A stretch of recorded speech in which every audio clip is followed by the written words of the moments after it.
Sam Christopher. I'm a staff psychologist at CPS, and welcome to Mental Health Monday.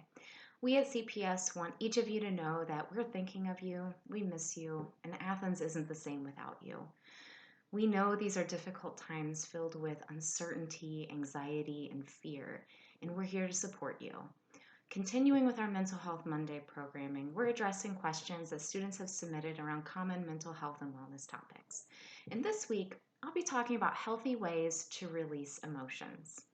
So it can be really helpful when we're talking about releasing emotions to know what emotions actually are and to know what we're feeling so that we can then use the best strategies to release or express those emotions. So to make a really big and complex topic as simple as possible, we can understand emotions as a type of data or information. Just like our senses pick up data from our surroundings, like seeing the steam from my coffee, letting me know that it might be too hot to drink, emotions often signal a change in our environment, a change within us, or a change in both. So emotions are just letting us know that something is happening. Feelings of happiness indicate that something positive has happened, typically, whereas feelings of rage indicate something quite different has happened.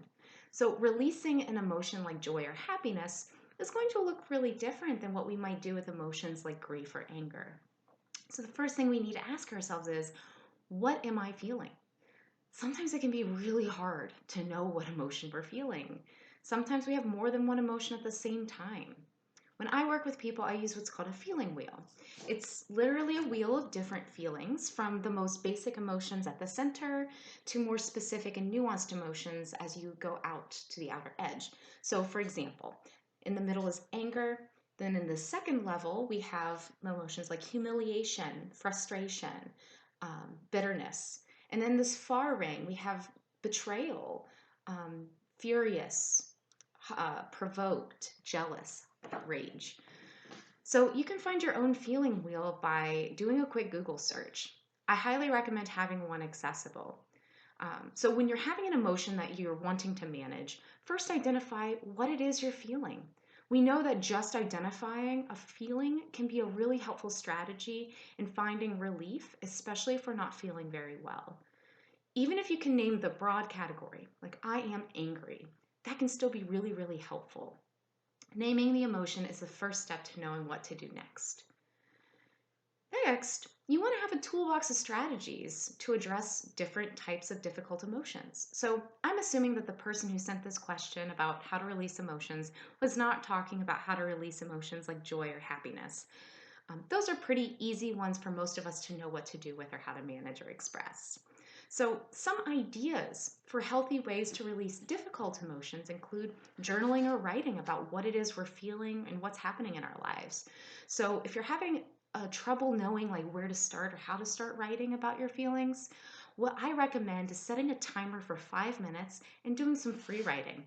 Don't pay attention to spelling, grammar, or even writing incomplete sentences. The idea is just to spend that 5 minutes writing whatever is on your mind on paper. If you're feeling afraid, it can be helpful to write down what you would say to someone in your life who has that exact same fear. Writing down all of the resources that you have to manage your current situation can be another way to find relief when managing difficult emotions. And then gratitude journaling, we know, is a really helpful strategy in managing difficult emotions as well. Physical activity can be another way to release emotions. Jumping jacks in your room, Zumba or yoga YouTube videos, walk around the block, a run, a bike, a hike, having a good cry, spending time in stillness in whatever form that takes, meditation, prayer, etc. Connecting with someone that you care about and trust to talk about what's going on and what emotions you're experiencing can be another good way to release emotions. So some strategies work better for some people than others. It's important to know that all of us have our unique toolbox, and all of us have strategies that we can pull out to help us manage difficult emotions. So try out some of these strategies the next time you want to release some emotions. And be open to other ideas, like creative expression, painting, poetry, music, or other things that have helped you in the past. I hope this was helpful. Take good care of yourselves, and let us know if you need support.